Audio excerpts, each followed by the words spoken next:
শ্রীলঙ্কার কলম্বোতে আইসা এই রামবুটান ফলটা প্রচুর পরিমাণে দেখতে পারলাম। How much kilo? Kilo how much? 500 Majak. 500 রুপিয়া। এটা হচ্ছে শ্রীলঙ্কার 500 রুপিয়া কিলো, অর্থাৎ বাংলাদেশি টাকায় হয়তো 200 টাকা হবে। 500.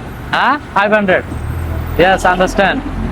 This one how much kilo? This one 1 kilo 500. Five. This fruit name?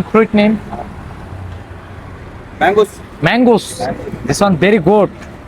আমি দুইটা এগুলা কিনি, আমি কালকে দুইটা নিয়েছিলাম। 2 piece how much? 2 piece. 150. 150 মানে ম্যাঙ্গুস। এটার দাম হইলো 150 টাকা দুইটার দাম। আমি দুইটা নেই, কারণ আমি এগুলো তো বেশি খাইতে পারবো না, আর এখন বেড়ানোর জন্য বাইরে হইছি। এগুলা বেশি পরিমাণে নিলে আমি রাখমু কই। শ্রীলঙ্কার টাকার মান নাই টোটালি ধরা চলে। Malwan. 150 টাকা আমাকে দিতে হবে এখানে।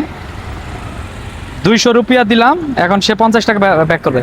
150 রুপিয়া।